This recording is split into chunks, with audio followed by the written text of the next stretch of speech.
Hello and welcome to Straight Talk. I'm Yusuf Aram. This year's Shanghai Cooperation Organization Summit opened against the backdrop of war in Ukraine, turmoil in the Middle East, an escalating U.S.-China rivalry, and renewed trade tensions. Leaders from the Eurasian security bloc signed a landmark 10-year roadmap to boost security and economic cooperation. And in Tianjin, Turkish President Recep Tayyip Erdoğan seized the moment to spotlight the UN's failures to preserve peace, pointing to the ongoing crisis in Gaza. Erdoğan also reaffirmed Turkey's backing for Syria's territorial integrity and welcomed new steps towards stability in the South Caucasus and Central Asia. On the sidelines, he met with Russian President Vladimir Putin, who lauded Ankara's special role in Ukraine diplomacy, and with China's Xi Jinping, who urged deeper security ties and called for harmonizing the Belt and Road with Turkey's middle corridor. As the only NATO member participating at the SCO, Ankara is uniquely straddling two worlds. But in a time of shifting power blocks, how long can Turkey balance between the West and the global South? And for more on the SCO's 2025 summit, joining me now from Minsk is Yauheni Pryorman, founder and director of the Minsk Dialogue Council on International Relations, and from Islamabad, Hanan Hussein, senior expert at Initiate Futures. Gentlemen, thanks for joining me. A lot going on in China right now, a lot of world leaders there, many decisions being taken. And how is that impacting the rest of the world? Yauheni, let's go to Minsk with you first. What's the big takeaways from the SCO summit for you? Well, I think that the biggest takeaway so far is that we really see that quite a few countries in the world, and I'm just using this mild term, but quite a few countries that represent a lot of people of the world population are gathering and try to say that they're looking for some kind of new rules for the upcoming emerging multipolar world. I mean, I think we've seen that there is inevitably an ideological dimension emerging at the summit. And of course, in many respects, it comes in response to the unilateral American actions in recent months and years, if you will. And the very fact that the CSTO, which for quite some time I think was a bit in a crisis of identity, is now gaining that kind of identity and trying to send a unified message that a big part of the world wants to follow certain rules which are associated with international law and the UN system, and that should be centered on clear cooperation and non-interference in international affairs. I think this is the message coming out of the summit quite clearly. Of course, it remains to be seen how exactly this is going to be implemented, because there is no secret to anyone that among those members of the SCO and those countries that participated in different summits in China now, there are quite some differences, and it's not going to be easy for all of them to continue cooperating and implementing a single agenda. But I think the very message that comes out of that summit is really interesting and something to watch carefully. Hanan, what's the big takeaways for you, and are you satisfied with the results of the SCO? Partially satisfied. I think when you look at the SCO overall, there's been a lot of talk about development offerings, about finding out through with these concessional loans as well.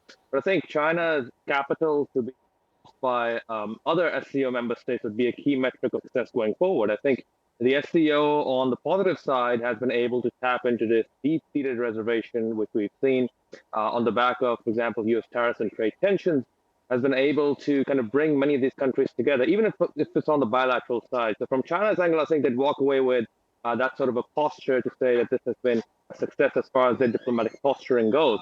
When we want to look at the larger dynamics, I think one key metric would be how long do these countries stick to what China feels is a new development vision. You talk about Russia, you talk about India, they have competing stakes when it comes to what China defines as a way to go forward. So I think SCO is tapping into reservations as far as diplomatic hedging goes. I think it's a good strategy going forward, but still there are questions surrounding its identity and certain long-term goals and how concrete that could be. Mm-hmm.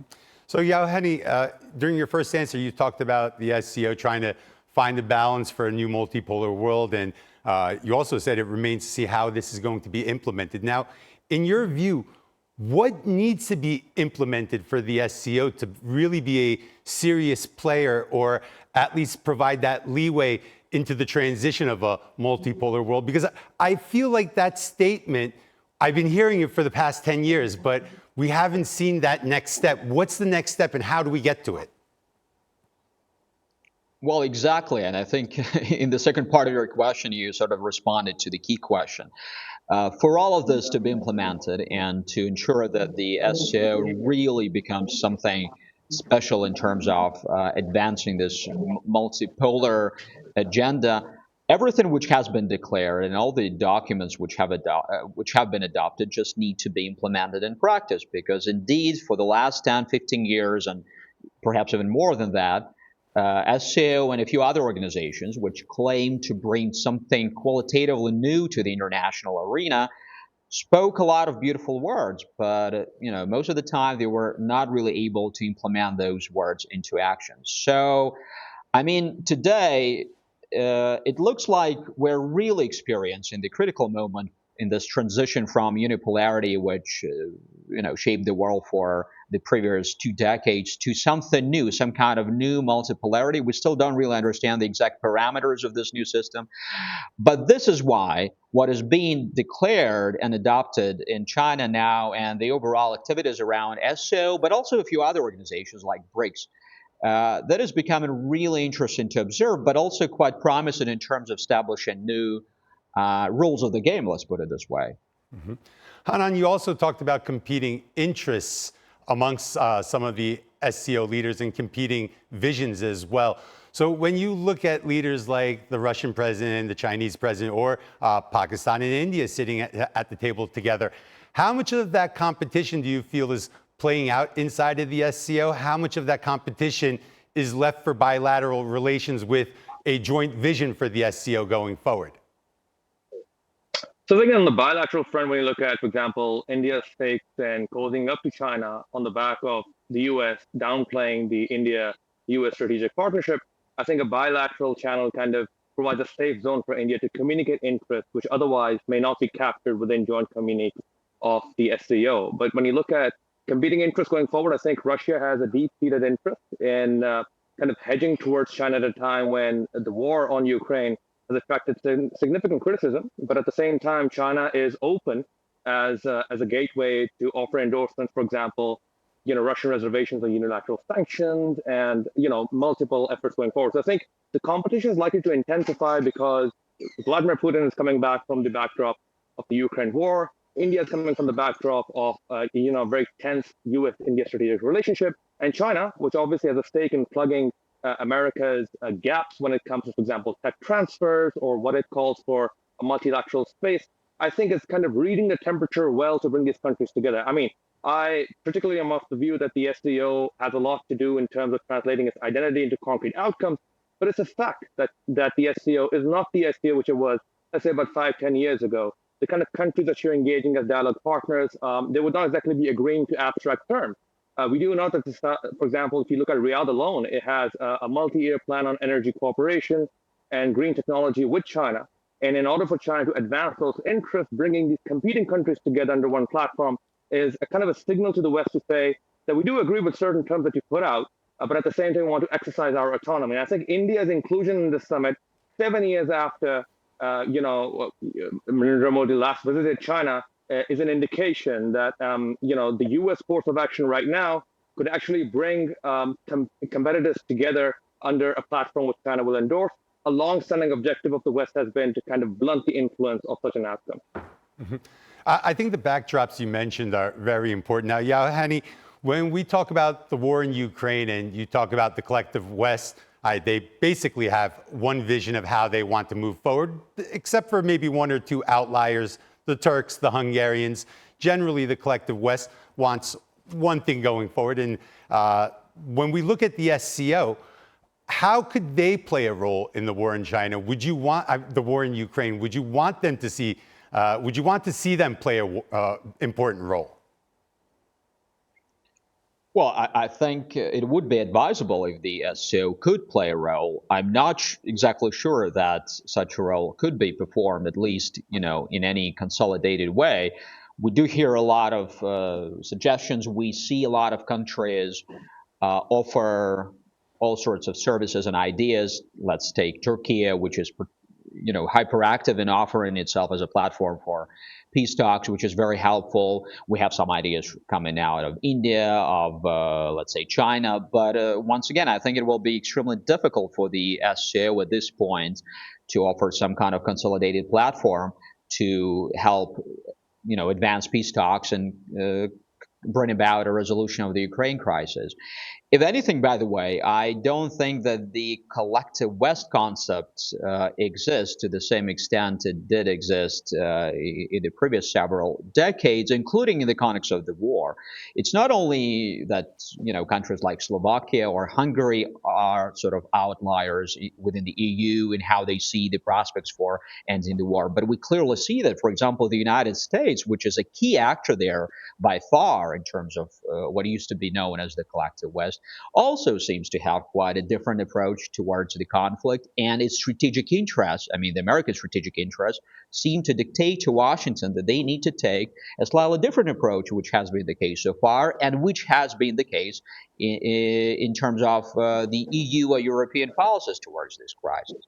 And when we see these groups of countries and how less and less consolidated they are, I think this is an answer to a question as well, that the very crisis or the war between Russia and Ukraine is becoming such a difficult matter that for at least some time there will be no consolidated approach, either from the SCO or from, again, this previously collective West grouping of countries. And unfortunately, it looks like the suffering will continue, and perhaps there will need to be a push from a few countries within the region close to the war, plus the very active countries like Turkey promoting an idea of peace, but without necessarily relying on bigger groupings of countries like SCO, to be honest with you. Hanan, I want to ask you a similar question, but with the focus more on Gaza. Can the SCO play a role in bringing a ceasefire or peace to Gaza? The short answer is not to the extent that is needed. For example, when you look at the key power brokers, so China has an outside stake in the SCO and its transformation as well.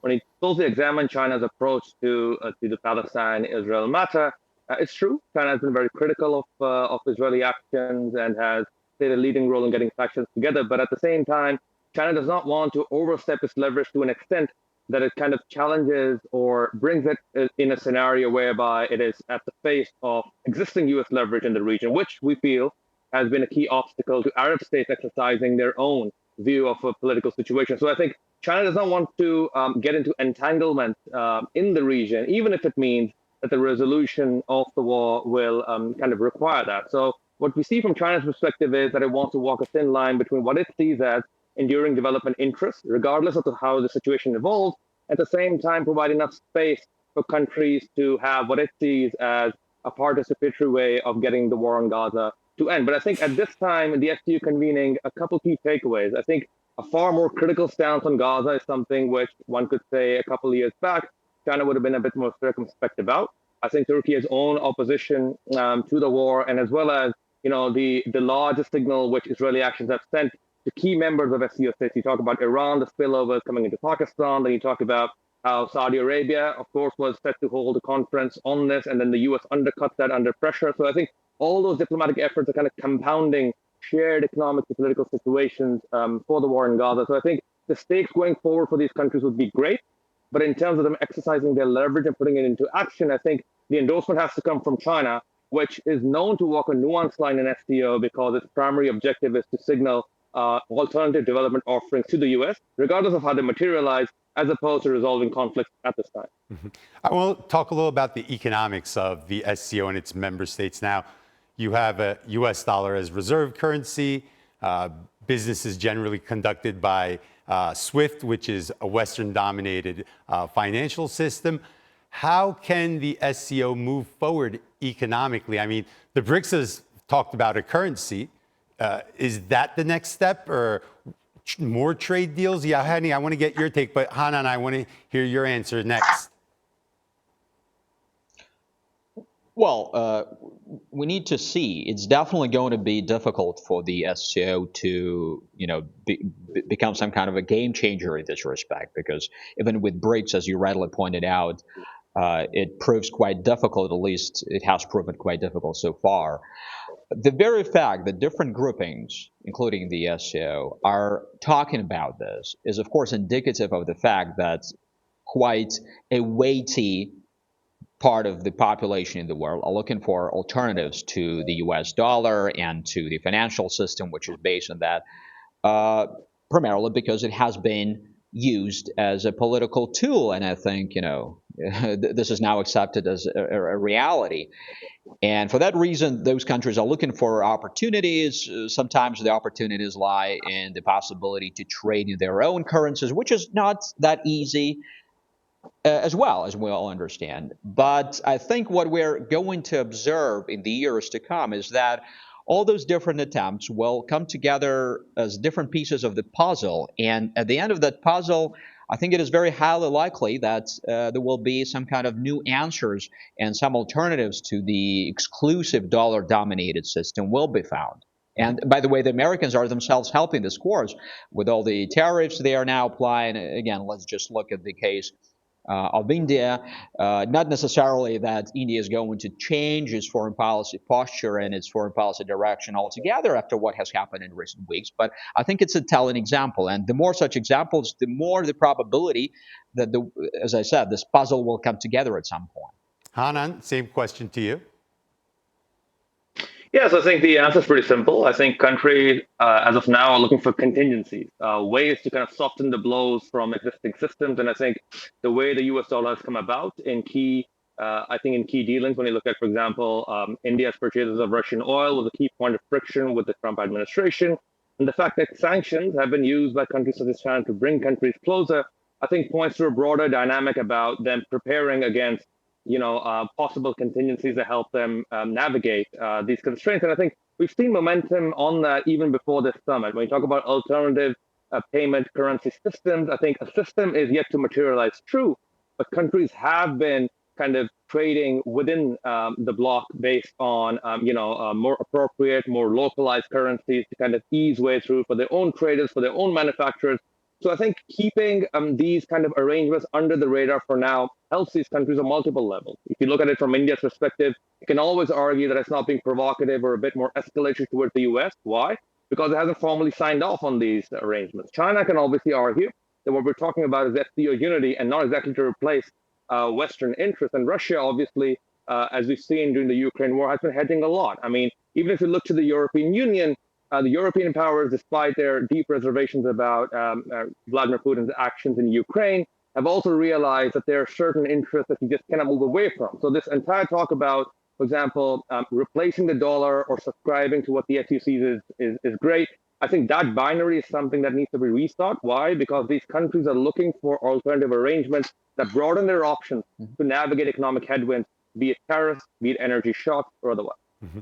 You both mentioned Türkiye in your comments. Now, Yelhani, the role that Türkiye plays, would you want it to become a member of the SCO or the BRICS, a full member of the BRICS? Is that a step that would be very important for either of those organizations? And what type of role would you like to see it play in the future as well?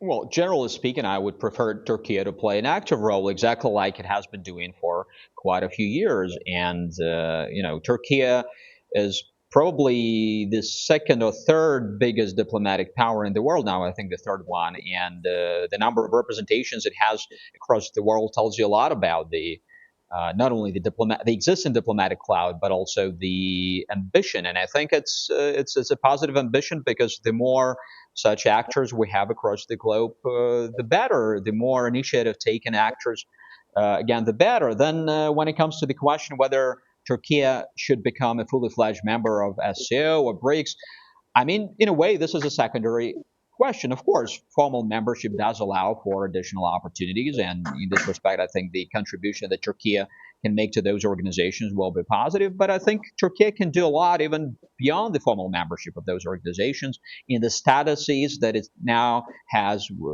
within the SCO, BRICS, and other groupings. So what is important is, I think, for Türkiye to remain active and to continue suggesting all those bridge building and peace building initiative it has been doing for quite a time. Mm-hmm. Hanan, is Türkiye's NATO membership a problem for the heavy hitters of SCO like Russia or China, if it were to join? I mean, would there be that level of trust if it becomes a full member? And also, what does it bring to the table for you?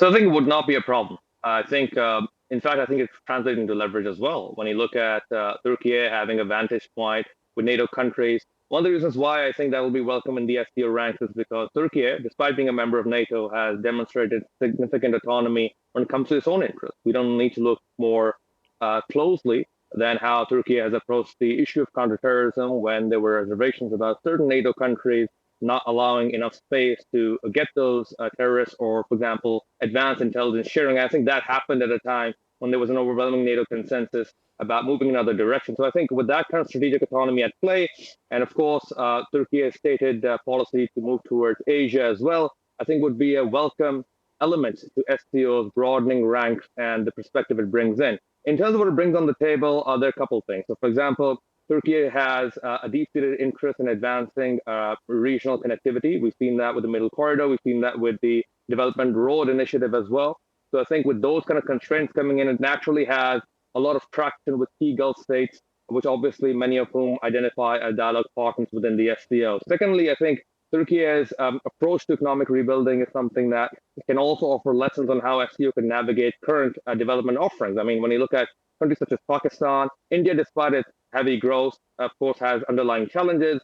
So how can countries and sub-forums within the SCO navigate those constraints, be it disaster resilience, be it about Turkey's burgeoning defense industry, about its indigenization? I think those are interests which may not necessarily make it to the joint communique, but when you look at SCO's broader sub-forums on poverty eradication and elsewhere in technology sharing, I think that's where Turkey's existing experience and traction would be a value addition to other countries. Mm-hmm. Yauheni, the UNGA on the near horizon, when we look at this year's BRICS and SCO summits, basically record participation. Is this record level participation kind of a representation of countries losing their faith regarding the United Nations and now seeking these alternative platforms? I think yes and no. Yes, because we clearly see that the United Nations, and including the Security Council, have been unable to deal successfully with the most acute challenges to world peace and security. And it's just a matter of fact, unfortunately, because the UN is a collection of pretty much every state in the world. And if the states cannot find a common ground and compromise to advance common interests, then nothing can be done by the UN itself as a secretariat or something like that.